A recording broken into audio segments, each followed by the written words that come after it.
Hetuesit kontrollojnë kamerat e sigurisë për të zbuluar autorët e vrasjes së Gilmando Danit në Rinas. Grupi kriminal u ndihmua nga një informator. Nesër zhvillohet në Rom mbledhja e përbashkët e qeverisë shqiptare dhe asaj italiane. Kryeministrat Rama dhe Meloni do të firmosin disa marrëveshje. Mbrojtja do të ketë buxhetin më të madh që nga antarësimi në NATO, synohet prodhimi i municioneve, mjeteve të blinduara dhe sistemeve antidron. Edicioni 28 i panairit të librit Hap Dyert në Tiranë, 10 shtëpi votuese prezantojnë titujt Living, vjen me oferta për lexuesit e të gjitha moshave.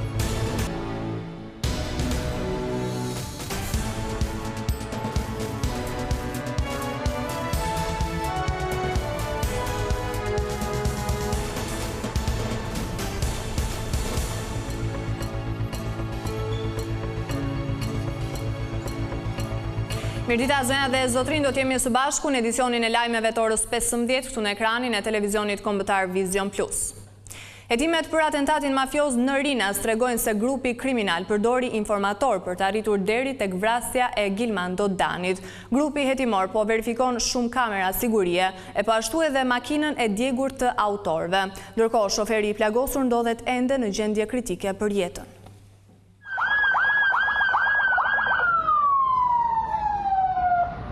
Detajet e reja kanë dalë në dritë nga masakra në Rinas, ku u vra me breshëri plumbash Gilmando Dani dhe mbeti i plagosur shoku i tij Muçi Sheqeri. Burime pranë grupit hetimor bëjnë me dije se autorët që ndodheshin në automjetin Toyota me targa greke kanë pritur shënjestrën e tyre tek rreth rrotullimi i Rinasit. Dani dhe Sheqeri sapo kishin mbërritur nga Barcelona në Tiranë dhe pasi dolën nga aeroporti, morën makinën që e kishin parkuar aty pranë dhe u nisën drejt Tiranës. Grupi hetimor ka dyshime të forta se atentatorët kanë patur një informator në aeroport, i cili ka raportuar për lëvizjet e tyre. Policia ka kthyer kamerat e bizneseve dhe të aeroportit dhe ka listuar disa persona dhe episode që do të verifikohen për të parë nëse kanë lidhje me ngjarjen apo jo. Gjithashtu po heton edhe të gjitha mjetet dhe qytetarët që janë vënë re duke kaluar disa herë tek porta dalëse e aeroportit, sidomos në momentet para se Dani dhe Sheqeri të shfaqeshin me makinën e tyre. Në mjetin Toyota me targa greke ndodheshin 4 persona, 3 prej të cilëve qitës dhe shoferi. Targat rezultojnë të vjedhura në Greqi para një viti, ndërsa makina nuk është verifikuar ende nëse është vjedhur ose jo, pasi është djegur plotësisht, duke dëmtuar numrin e shasis. Brenda makinës janë gjetur 3 kalashnikov dhe 1 pistolet. Të 4 armët besohet se janë përdorur në atentat, kjo bazuar në pamjet filmike dhe në gëzhojat e gjetura në vendngjarje. Pasi kanë qelluar në ecje makinën, njëri prej autorëve ka zbritur dhe ka qelluar nga afër Gilmando Danin për të siguruar që kishte ndërruar jetë.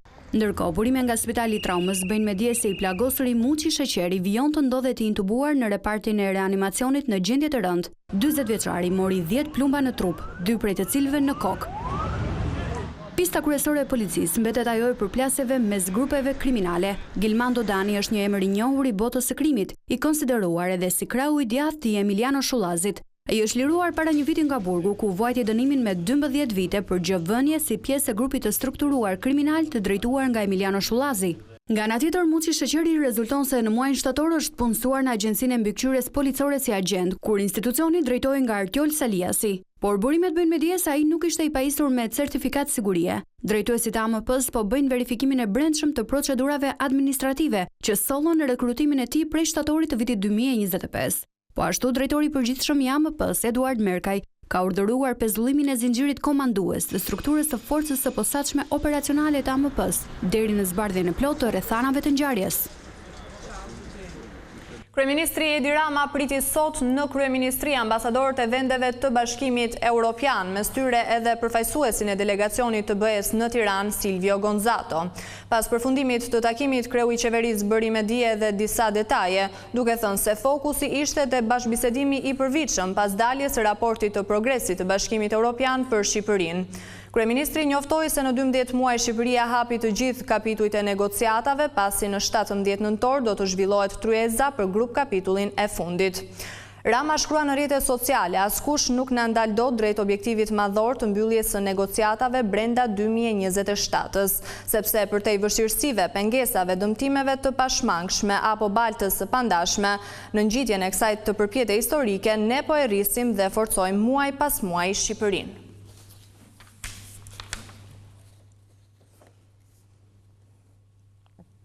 Qeveria shqiptare dhe ajo italiane do të zhvillojnë nesër një mbledhje të përbashkët në Rom. Kryeministrat Rama dhe Meloni pritet të firmosin disa marrëveshje bashkëpunimi në fushën e sigurisë, migracionit, energjisë dhe shërbimeve tregtare. Mbledhja e parë mes qeverisë shqiptare dhe asaj italiane do të zhvillohet ditën e njëjtë. Kryeministri Edi Rama, së bashku me 10 ministra, udhtojnë këtë të mërkurë në Rom, ku një ditë më pas do të zhvillohet takimi, e ku do të nënshkruen një sër marrëveshjesh bashkëpunimi. Kjo vizitë e nivelit të lartë nis rreth orës 11:40 me një takim mes kreut të qeverisë shqiptare Edi Rama dhe homologes së tij Giorgia Meloni. Më pas në orën 12:30 do të zhvillohet mbledhja e përbashkët e dy qeverive për t'u pasuar me nënshkrimin e marrëveshjeve në orën 14 në fusha si mbrojtja, siguria, energjia, migracioni, mbrojtja civile, shëndetësia, mjedisi, zhvillimi ekonomik dhe infrastrukturor. Në sektorin e mbrojtjes, Italia do të ofrojë pajisje dhe teknologji dhe infrastruktura detare do të vendoset në Shqipëri për ndërtimin dhe mirëmbajtjen e anijeve. Nga ana tjetër, në sektorin e energjisë, po punohet për zgjerimin e bashkëpunimit bazuar në marrëveshjen trepalçe midis Italisë, Emirateve të Bashkuara Arabe dhe Shqipërisë, të nënshkruar në Abu Dhabi më 15 janar 2025, e cila parashikon prodhimin e energjisë së rinovueshme në Shqipëri dhe një lidhje nëndetëse për energjinë e rinovueshme që lidh dy vendet fqinje. Pritet gjithashtu që të krijohet një grup i përbashkët pune për të thelluar bashkëpunimin në luftën kundër emigracionit të parregullt dhe për të forcuar aftësitë e patrullimit detar të Shqipërisë. Erion Veliaj ka kërkuar në drejtorinë e përgjithshme të burgjeve leje për zhvillimin e një takimi zyrtar me përfaqësuesit e Kongresit të autoriteteve lokale dhe rajonale të Këshillit të Europës. Vizita e tyre në Shqipëri pritet të mbahet nga datat 17 deri në 19 nëntor. Monitoruesit e huaj do të vinë me një mision në Tiranë. Qëllimi i këtij takimi është transparenca dhe informimi i situatës së tij ligjore.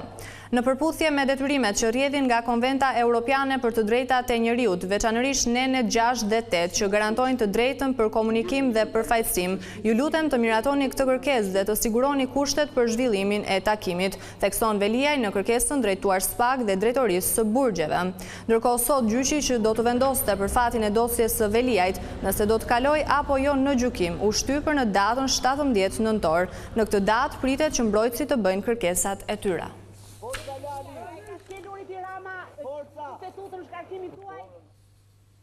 Sali Berisha bëri përgjegjëse qeverinë për ngjarjen në Rinas, ku vra Gilmando Dani, personazh i njohur i botës së krimit dhe u plagos agenti i mbikëqyrjes policore. Kryetari i Partisë Demokratike njoftoi se të hënën opozita nis protestat përpara kryeministrisë. Një ditë pas atentatit ku mbeti i vrarë Gilmando Dani, kryetari i Partisë Demokratike Sali Berisha akuzoi qeverinë si përgjegjëse për ngjarjen në Ron që ndodhi pranë aeroportit të Rinasit. Për të mbështetur këtë akuzë, Berisha vuri në dukje se zona ku ndodhi atentati është një prej zonave e cila në protokollet e sigurisë publike është vendi më i ruajtur. Ata u ekzekutuan në mendimin më të përhapur nga banda të qeverisë që janë të lidhura me nivele shumë të larta të qeverisë, sepse aty është vendi i shtetit, vendi i qeverisë. Berisha pretendon se Gilmando Dani dhe personi i cili mbeti i plagosur në këtë atentat, agenti i mbikëqyrjes policore Muçi Shaliani, kanë pasur lidhje me ministra dhe ish-ministrat kabinetit Rama. Ky që u plagos ka bërë fushatën e 11 maj, e ka fjalën për Muçi Shalianin apo Sheqerin, e ka me 11 maj fushatën e Ervin Hoxhës, ministër i brendshëm. Gilmando ka qenë në fushat si bodyguard dhe financues për ministrin Gonxhe. Kryetari i Partisë Demokratike kërkoi edhe dorëheqjen e ministres së brendshme Albana Koçiu pas kësaj ngjarje të rëndë. Do kërkojmë edhe dorëheqjen e menjëhershme të kësaj ministreshës, e cila është me probleme madhore. Ndërkaq Berisha lajmëroi se ditën e hënë opozita do të nisë foltoren para godinës së kryeministrisë. Gilmando Danit. Mbrojtja do të ketë buxhetin më të madh që nga antarësimi në NATO. Këtë e bëri të ditur ministri Piro Vengu gjatë diskutimeve për buxhetin. Ai hodhi poshtë pretendimet e liderit të opozitës Sali Berisha, sipas të cilit kryeministri ka kërkuar dorëheqjen. Projekt buxheti më i rëndësishëm që në momentin kur Shqipëria u anëtarsua në NATO. Kjo ka qenë deklarata ministrit të mbrojtjes Spiro Vëngu përpara gazetarëve, pas diskutimeve në komision për ndarjen e tortës së investimeve për vitin 2026. Vëngu u ndal tek pjesa më e rëndësishme e buxhetit, që është pikërisht prodhimi i armëve që pritet të realizohet gjatë vitit tjetër, duke nisur nga mjetet e blinduara dhe deri tek sistemet antidron.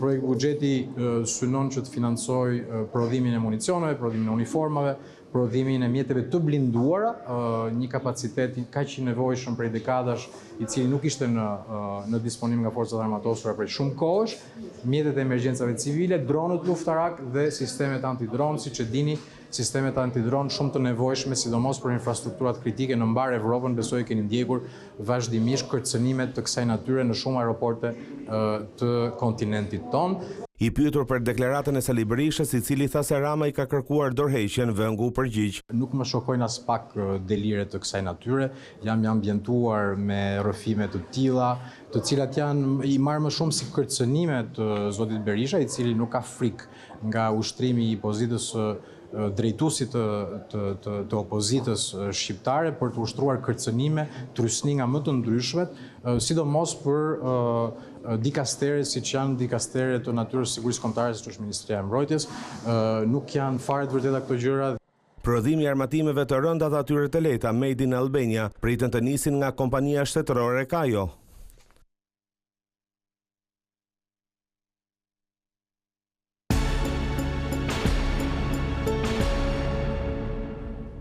Një sasi prej 75 ton misër nga Serbia është blokuar në hanin e Hotit. Vetëm pak ditë më parë, AKU kishte blokuar edhe 25 ton misër nga i njëjti subjekt eksportues, duke e çuar në 100 ton sasin totale. Sipas AKU, misri është blokuar në doganën e hanit të Hotit me qëllim kryerjen e analizave laboratorike për të përcaktuar nëse ka prezencë të lartë të aflatoksinës B1, një substancë toksike dhe kancerogjene që tekalon normat e lejuara në Shqipëri. Ndërkohë, AKU ka blokuar edhe një fermë në fshatin Trush, pasi nga sistemi i gjurmueshmërisë, rezulton se ajo furnizohej me misër blektoral nga subjekti të cilit i është blokuar ngarkesa. Burime nga dogana e hanit të Hotit bëjnë të ditur se ngarkesa do të vijojë të jetë bllokuar deri në daljen e përgjigjes së analizave. Në rast se konfirmohet prania e substancave të ndaluara, këto mallra nuk do të lejohen të hyjnë në territorin shqiptar.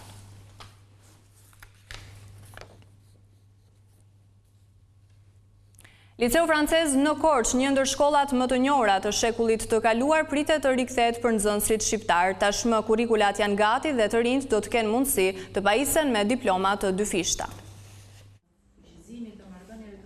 Pas 90 vitesh në Korçë, do të rihapet Liceu Franko-Shqiptar i Shkencave dhe Inovacionit. Në takimin përmbyllës të komitetit pilotues, Ministri e Arsimit Mirela Kumbaro dhe ambasadorja e Francës Catherine Stewart thonë se ky është një nga projektet e rëndësishme edhe për qeverinë shqiptare, që vjen si fruti bashkëpunimit mes Francës dhe Shqipërisë. Ministria e Arsimit ka miratuar gati 90% të kurrikulës, ndërsa nxënësit në përfundim të këtij liceu do të marrin një diplom që do të jetë edhe matura shtetërore, edhe bakalorati francez, një diplom që do të jetë ndërkombëtarisht e njohur. Arsimim cilësor me orientim shkencor, por dhe për të përgatitur më tej për të vazhduar studimet në universitetet, tashmë në Universitetin Politeknik të Tiranës, që është bashkë me Universitetin Teknik të Compiègne në Francë, për studime në elektronik, inxhinieri informatike e kështu me radhë.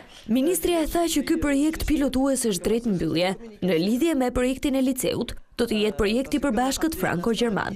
Do të jetë kurrikule e përbashkët gjithashtu dhe një diplomë dyfisht. Pra nxënësit që do të diplomohen në këtë shkollë të mesme, do kenë diplomën e maturës dhe bakaloratit francez. E vazhdojnë më pas studimet më të mira në Europë dhe besoj se ky është një lajm i mirë për të ardhmen e Shqipërisë. Liceu francez i Korçës ishte një ndër institucionet arsimore më të rëndësishme në Shqipëri gjatë fillimit të shekullit të 20. Ai ndikoi fuqishëm në formimin e një brezi intelektualës shqiptar që më pas do të kishin në rol kyç në zhvillimin e jetës kulturore dhe politike të vendit. Shqipëria duhet të bëjë më shumë për zhvillimin e skemës private të pensioneve. Ky është sugjerimi i Autoritetit Evropian të Sigurimeve dhe Pensioneve Profesionale. Drejtuesja e këtij institucioni theksoi edhe domosdoshmërinë e analizës së riskut lidhur me fatkeqësitë natyrore. Me një ritëm pozitiv, por duke theksuar nevojën për shpejtësi pasi koha është e shkurtër. Ky ishte mesazhi që dha kreu i Autoritetit Evropian të Sigurimeve dhe Pensioneve Profesionale Petra Heckelman gjatë vizitës së saj në Tiranë për tregun e sigurimeve në Shqipëri. Ajo nënvizoi rëndësinë e ndërgjegjësimit të qytetarëve shqiptar për të siguruar pronat e tyre dhe për të investuar në fondet e pensionit privat. Pyetja është se si Shqipëria do të zhvillojë tregun e saj të sigurimeve, por Shqipëria nuk ndryshon shumë nga vendet e tjera anëtare në këtë aspekt. Shumë vende të BE-s, për shembull, dominojnë tregun e sigurimeve motorike. Ajo që duhet bërë është të punojmë së bashku për të menduar si të ndihmojmë qytetarët të investojnë në fondet e pensionit privat, si dhe si të mbrojnë pronat e tyre. E njëjta gjë vlen për fermerët dhe investimet e tyre. Kjo padyshim është një sfidë që duhet adresuar dhe Shqipëria nuk është e vetme. Edhe shumë vende të BE-s përballen me të njëjtën sfidë. Zonja Heckelman sugjeroi gjithashtu dhe ngritjen e analizave specifike në Shqipëri për të kuptuar se sa rrezikohet vendi nga tërmetet, përmbytjet dhe katastrofat e tjera natyrore. Gjithçka fillon me informimin. Gjëja e parë që duhet bërë është identifikimi i të dhënave, të cilat pastaj përdoren për analizimin e riskut. Për shembull, çfarë përfitimesh do të kem nëse investoj në pensionin privat, sa kohë do të duhet për të nxjerrë investimin, dhe njëjta gjë vlen për fatkeqësitë natyrore. Ne si institucion kemi një databazë ku analizojmë rrezikun për qytetarët ndaj përmbytjeve dhe tërmeteve, dhe më pas informojmë qytetarët që të përgatiten dhe të kryejnë sigurimet e nevojshme. Sipas të dhënave, edhe pse numri i individëve në Shqipëri që investojnë në fondet e pensionit privat ose në sigurimin e pronës kundër tërmeteve dhe përmbytjeve është në rritje, në raport me vendet e rajonit Shqipëria performon më dobët. Rënja e lindshmërisë vazhdon të mbetet një shqetësim në vendin tonë. Të dhënat e publikuara nga Instituti i Statistikave tregojnë se gjatë tremujorit të tretë të vitit 2025 janë regjistruar 6.408 lindje, duke shënuar një ulje prej 1.2% krahasuar me të njëjtën periudhë të vitit 2024. Megjithatë, një tregues pozitiv është ai i vdekjeve të cilat kanë rënë ndjeshëm. Gjatë të njëjtës periudhë janë regjistruar 5.061 vdekje ose 11.6% më pak se në tremujorin e tretë të vitit të kaluar. Qarku i Tiranës vijon të paraqitet me numrin më të lartë të lindjeve, duke regjistruar 2.509 të tilla, ndërsa qarku Gjirokastër ka numrin më të ulët me 81 lindje. Por çfarë thonë ekspertët për këtë fenomen?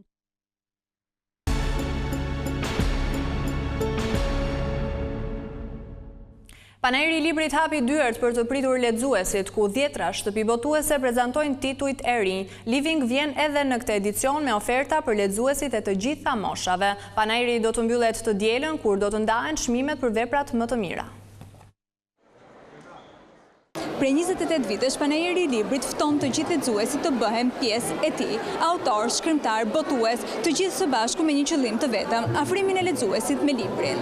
Mbi 90 shtëpi dhe ente botuese kanë bërë gati me 10 rabotime të reja, prezantime të veprave të autorëve shqiptarëve të huaj, duke e kthyer këtë panajir në një festë të vërtetë të letërsisë. Në katin e dytë, as këtë vit nuk mungon stenda e botimeve Living, e cila sjell sërish një gamë të gjerë titujsh që përmbushin kërkesat dhe shihet artistike të çdo kujt. Kemi sjellë rreth 30 tituj të rinj, ndërta kemi përfshirë shumë letërsi klasike si vjet, autor shqiptar që është një risi për ne, e nisëm pak sa vjet, si vjet jemi me emra të rinj. Nuk kemi lënë pas dore dhe misterin, thrillerin, këto zhanret shumë të preferuara sidomos për rinin. Gjithashtu edhe tituj për fëmijë, pranë stendës tonë do t'i gjejnë edhe këto prindrit dhe fëmijët së bashku. Nxënësit e shkollave dhe të moshuarit ishin të parët që ju drejtuan panajirit, një pjesë të cilëve vijojnë të mbeten lexues besnik, e që nuk mungojnë në asnjë edicion të eventit më të madh dedikuar letërsisë. Unë jam shumë e lumtur kur bëhet panajiri, madje mendoj që duhet bëhen shumë shpesh evente mbi librin, edhe që të rinjt edhe ne tjerët zhvillojmë sa më shumë kulturën e të lexuarit. Se më duke që është qetësi shpirtërore edhe mendore kur jem në kontakt me librin. Blej librat e bukur edhe sikur mos t'i lexoj shkurt. Janë pasuria më e madhe, më e bukur. Fatkeqësisht interneti e ka shpërdoruar shumë se njerëzit kujtojnë se lexojnë në internet nuk gjen ato që duhen, ndoshta gjen ato që nuk të duhen. Çdo libër përcjell një mesazh të bukur, kështu që mendoj që gjithë bashkëpunëtarët e mi, pavarësisht moshës, mund të jenë edhe të vegjël, mund të jetë të rritur, asnjëherë nuk është shumë vonë për të mësuar. Nga ana tjetër, organizatorët theksuan rëndësinë e promovimit të leximit në kohët moderne, e mbi të gjitha u ndalën në problematikat dhe vështirësitë që po hasin prej vitesh. Pa dashur se nuk është dita sot për të ankuar, po kemi probleme të mëdha të punës me librit, duke filluar nga pirateria, për cilat neve për shumë vitesh nuk na e përgjigje askush. Askush nuk merr përgjegjësinë dhe kjo situatë është e vështirë edhe në Shqipëri, po është edhe në Kosovë, edhe në Maqedoni kemi raste. Dyert e pallatit të Kongreseve do të jenë të hapura deri më datë 16 nëntor dhe përgjatë këtyre ditëve përveç uljeve nuk do të mungojnë as tryezat e diskutimeve e deri tek ndarja e çmimeve. Dhe këtu kemi përfunduar me lajmet, unë ju falenderoj për vëmendjen, bashkë mirupafshim.